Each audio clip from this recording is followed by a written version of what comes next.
시청자 여러분 안녕하십니까? CJN 뉴스 시작하겠습니다. 첫 번째 소식입니다. 전면 보수 공사를 마친 청주동물원이 재개장했습니다.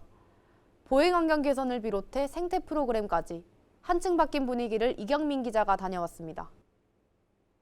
동물복지의 상징인 청주동물원이 새 단장을 마치고 관람객들을 다시 맞이합니다. 지난 6월 임시 휴원에 들어간 뒤 동물원 진입 광장에서 주요 산책로까지 약 3,830제곱미터의 노후 관람로를 전면 보수했습니다. 광장은 부정형 블럭으로 새롭게 포장돼 분위기를 바꿨고 경사가 심해 위험했던 산책로에는 미끄럼 방지 시공이 더해져 보행 환경이 크게 개선됐습니다. 재개장과 함께 동물 생태 해설 프로그램도 운영에 들어갔습니다. 12월 21일까지 진행되며 관람객들은 동물별 생태 특성을 배우고 야생에서 구조돼 보호 중인 동물들의 사연을 들을 수 있습니다. 그동안 장애인만 이용할 수 있던 모노레일은 신청 대상을 임산부와 65세 이상으로 확대했습니다. 더 많은 교통약자의 이동권 보장에 도움이 될 전망입니다. 전국 최초 거점 동물원으로 지정된 청주동물원은 앞으로도 동물복지와 생태보존의 중심지로 자리매김할 것으로 보입니다. CN 뉴스 이경민입니다. 과거 활기찼던 성안길 거리는 이제 고요한 거리로 변했습니다. 대표 상권이었던 만큼 아쉬움이 크게 남는데요. 청주시의 상권 침체 현장을 오형 기자가 보도합니다. 이곳은 청주시의 대표 거리인 성안길입니다.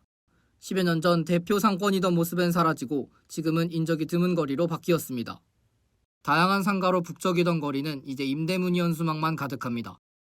구도심 쇠퇴로 인한 영업실적 악화가 가장 큰 원인입니다.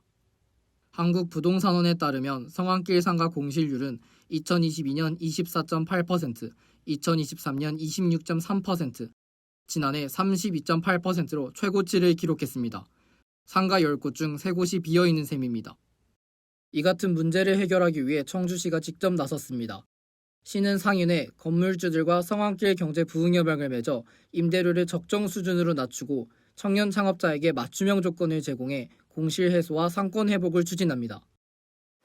이번 협약이 성안길 공실 문제 해결의 전환점이 되어 활기를 되찾을 수 있을지 기추가 주목됩니다.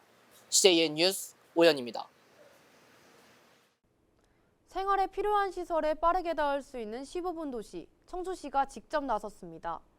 교통환경 개선과 생활 거점 조성으로 시민 편의 향상이 기대되는 가운데 자세한 소식 장효혜 기자가 전합니다. 청주시가 청주형 15분 도시 구축에 본격적으로 착수했습니다. 도심 생활권과 흥덕 생활권을 중심으로 총 158개 관련 사업을 운영할 계획입니다. 15분 도시란 말 그대로 어디서든 15분 안에 생활에 필요한 시설을 이용할 수 있는 도시를 말합니다. 시는 이를 위해 교통 환경을 정비하고 보행로 개선과 생활 거점 신규 조성에 착수했습니다. 1차 시범 사업으로는 무심천 진입로의 무장애 환경 개선과 면소재지에서 미호강까지 연결되는 자전거도로 조성 등 총 7개 모빌리티 관련 사업이 추진됩니다. 시민들이 직접 걸어보고 자전거를 타면서 변화를 체감할 수 있도록 마련했습니다. 1차 사업이 마무리되는 대로 청주시는 상당청원 생활권으로 사업이 확대됩니다. 오는 10월 말 완료되는 연구 용역과 순조로운 시범 사업 준비가 1차 사업을 넘어 2차 사업 완료까지 박차를 가할 것으로 보입니다. 청주형 15분 도시는 도심뿐 아니라 농촌 생활권까지 연결성을 높여 거리로 인한 인프라 불균형을 해소할 수 있을 전망입니다. CJN 뉴스 장효혜입니다. 청주시가 노후화된 시설 보수와 현대화를 위해 시외버스 터미널 민간 매각을 결정했는데요. 시민들의 생활이 직결되어 있는 교통허브를 남재영 기자가 취재했습니다. 시민들의 발걸음이 분주합니다. 청주시 가경동 시외버스 터미널입니다. 지난 9월 청주시가 시외버스 터미널을 민간에 매각하기로 최종 결정했습니다. 매각 목적은 노후화된 시설을 보수하고 현대화를 추진하기 위해서입니다. 시민 편익 증진과 도시 경쟁력 강화가 기대됩니다. 이번 사업은 환승 주차장을 제외한 터미널동과 상가동, 택시 승강장이 포함됐습니다. 하지만 졸속 매각이라는 꼬리표가 붙었습니다. 시민과의 소통 없이 급하게 추진됐다는 지적입니다. 유차교역과 교통 혼잡 우려도 제기됐습니다. 청주시는 10년 전부터 준비한 사업으로 문제가 없다며 유차교육 역시 단순 투자 과정일 뿐이라고 선을 그었습니다.